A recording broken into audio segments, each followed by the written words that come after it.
Have you ever been a dungeon master for D&D, but one of the people you invited doesn't even want to really be there, he's just on his phone, and one other person is clearly just there to mess with you and get in your head? Thankfully, one guy's taking it very seriously, but like a little too seriously. Don't you wish there was a way to play D&D without having to worry about the randomness of the people you play with? Well, introducing Baldur's Gate. Baldur's Gate gives you the D&D experience without your friends doing a bunch of random things to crap all over your campaign. So if you're tired of your players always rolling nat 20s and killing off every single thing that they see, try Baldur's Gate.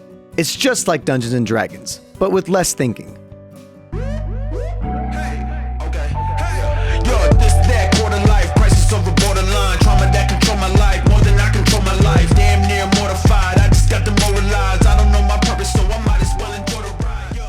This video is sponsored by BetterHelp. Throughout my career as a YouTuber, I would experience tons of waves of burnout because even though this job is a dream job, it can be very overwhelming at times. I've had support from a ton of friends and family throughout this experience, but sometimes that feeling of being overwhelmed comes back, and I personally feel like I could be better equipped to handle this. And that's why I'm excited to tell you about today's sponsor, BetterHelp. BetterHelp's mission is to make therapy more accessible and more affordable. And this is an important mission because finding a therapist can be very hard, especially when you're limited to the options in your area. BetterHelp is a platform that makes finding a therapist easier because it's online, it's remote, and by filling out a few questions, BetterHelp can match you to a professional therapist in as little as a few days. It's super easy to sign up and get matched with a therapist. You can just use the link in my description, betterhelp.com/macro. Clicking that link not only supports my channel, but also it will save you 10% off on your first month of BetterHelp. If you're struggling, consider therapy with BetterHelp. Thank you once again to BetterHelp for sponsoring this channel. But now,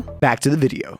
Baldur's Gate 3 is a fantasy RPG game developed by Larian Studios. It's basically a video game Dungeons and Dragons. If you've played D&D before, you'll see the resemblance. But for all you noobs out there that have never played that game before, or if you've never even played the first two Baldur's Gates like me, allow me to be your guide into the grand world of Baldur's Gate. And don't worry, I'll do my best to not spoil any major plot points while doing so. You'll first choose your character. Choose your class, race, abilities, alignments, all the stuff on the D&D character sheet. Then once you're ready, you'll design a guardian, which will come up later. And then you go right in. You start your journey abducted by mind flayers. These octopus Cthulhu-looking creatures, they insert a parasite into your brain that will turn you into one of them. But the ship transporting you gets attacked, and you're free and able to escape. After escaping, you end up in the open world, free to kind of figure out what you want to do next. The main story is that you're trying to get that mind flayer thing out of your head, but you can really do whatever you want along the way. You'll meet companions who are also abducted, and they'll help you fight tons of different enemies. These companions have a bunch of unique traits and abilities, and they also have a ton of backstory that will lead you down different side quests full of trust bonding and sometimes betrayal. And if you really like your companion, you can try and romance them, because why not? Note that this game will contain nudity. If that's a little bit too icky for your Christian eyes, or you're streaming and you don't want to get banned, there is a nudity filter. You're welcome. So you'll travel the world and meet a wide variety of people ranging from cool and badass to weird and quirky to creepy and insane. This is a D&D type of game, meaning almost nothing is off limits and there's so many ways to approach every encounter. You can talk your way out of every situation or punch your way out. That's where the dice comes in. You'll have the opportunity to choose a completely different approach to a situation and roll for a specific trait. The outcome will change drastically depending on a success or failure. Nat 20s will always succeed no matter what, and 1s will fail no matter what as well. Nat meaning natural, because like a natural 20 without any modifiers. It's D&D terminology, get with the program, okay? So in dialogue, if you're given an option that is one of your character's strongest traits, the chances of you rolling successfully are a lot higher. But bad luck does exist, so you might fail a lot. But fear not, you can re-roll with inspiration, but that's limited. You can also cheese the whole game and save your progress before every encounter, and reload your game until your roll succeeds. But come on, it's D&D. The fun is in the wild and chaotic side that failure creates. Just embrace the randomness. Trust me. This rolling aspect is applied to combat as well, but it's streamlined so you're not always rolling every single time, and it doesn't take forever. It automatically rolls all of your attacks for you, as well as all the saving throws, and this makes combat a lot simpler and way more fun. Even in combat, there are so many options on how you can approach the fight. Do you keep your distance, or do you go right in slicing and dicing? Or do you just straight up push an enemy off a cliff and win instantly? Get creative and do whatever you think is the best option in every scenario. However, you must know that any rules that apply to your enemies also apply to you. So if your enemy can be pushed off a cliff, so can you and your party members. In this game, you can be downed, but not fully dead for a bit. You get a little bit of a chance before that happens. But once that chance is over, you're dead, and it's game over. That character is gone forever. Get a new character sheet. Come on, let's go make a new character. Okay, so it's not really over. If a character is dead, there's multiple ways to revive them. You and Will be reunited, okay? Just like in Dungeons & Dragons, you need to take rests in order to fully heal and be able to use some of your spells and abilities again. You can short rest 2 times a day, and you can long rest. But a long rest will require resources like food in order to do so. When you do choose to fully rest, it will bring you and your party to camp, where you can unwind and chill with all your companions, and also swap between the companions. While there are a ton of companions, your party size is limited to 4. So choose wisely. And you can always go to camp and swap between companions whenever you want. Sometimes a specific companion is just better suited for a specific quest. And thankfully you can fast travel all over the world to any of these purple symbol things. So you don't always have to travel like this, because that would suck. So that's the game in a huge nutshell. I didn't go into extreme detail, and I will later in the pros and cons. I just wanted to give you a rough understanding of Baldur's Gate 3. Your decisions really do matter. Your choices change the story, and how you treat people can affect you later on, especially when you kill people. But I know you want me to review this game, so now let's talk about the... There's so much to do and a ton of variety on how to approach every situation. Your class and race change your dialogue options and add to the replayability of the game. And you could even choose to play as one of the main companions or even the Dark Urge. I played as the Dark Urge. It's a ton of fun, but every now and then this will happen. Squirrel might be the single most adorable creature you can recall in all your stunted memory. It would be ever so twee if it were climbing a tree. Aww. Oh, like what the hell? So you've been warned. My first playthrough, I bullied my way through the whole game with my barbarian intimidation. It was so broken. Everyone was so scared of my little dwarf. One dude was so scared that I made him eat literal All right. Calm down. I'll do it. It's still warm. It's gone.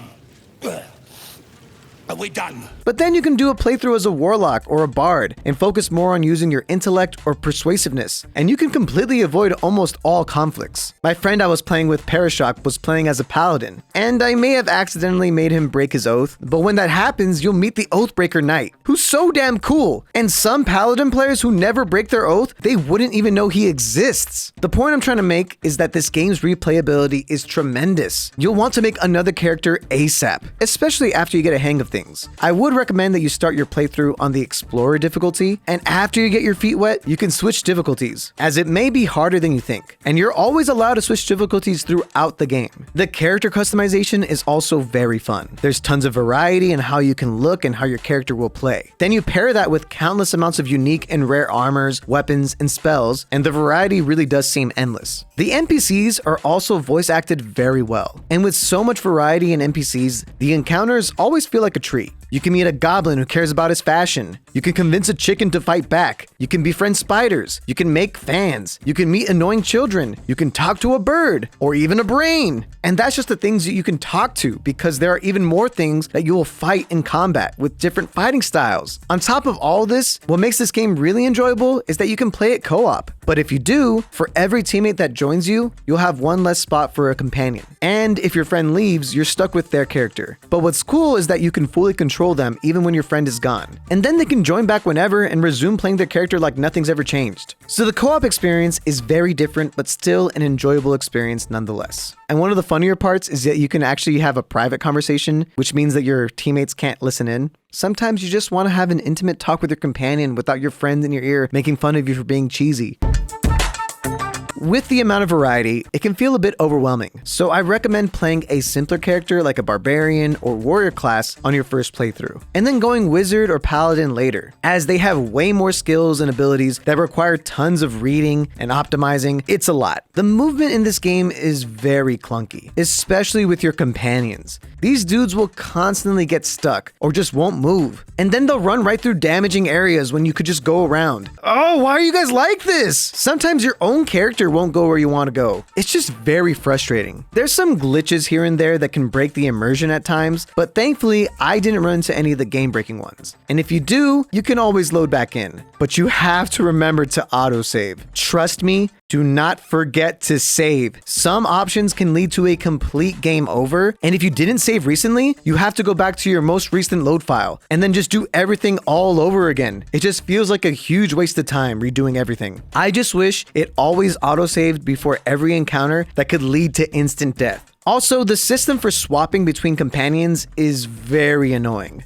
You have to go to camp, tell your current companions to stay at camp, then tell the other companion to join your team. It's so tedious. This could easily just be a quick switch on the start menu, and it would make the whole game just feel a lot better. And while I do like the companion feature, where some of them can approve or disapprove your choices, I do feel like most of the characters are aligned around the same, where you get a ton of approval from all of them at once. Even when you do something super drastic that you think would make them leave the camp, they just stick with you. It's a little bit immersion breaking. If you want to be like a bad boy, there aren't really many companions that will stick with you, except Asterion. But he thinks I'm ugly.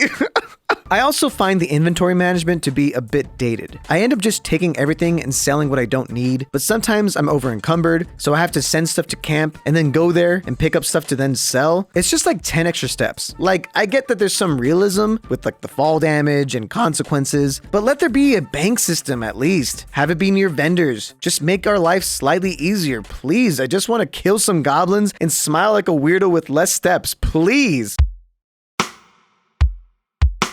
Overall, this game has been a blast. It's not my usual type of game that I play, since it's not really FPS, but I've always been a huge fan of Dungeons & Dragons. I used to be a dungeon master for me and my friends. If you're into RPGs or D&D, you're going to really like this game. There's just way too much to do, and you'll get plenty of hours of playtime on it. And if you're like me, you'll make multiple new characters to try different approaches and get a different story. While it has some annoying aspects about it and things that just kind of pad the runtime, the core gameplay is solid and the story is very enjoyable. So I'll be giving Baldur's Gate 3 an 8.5 out of 10.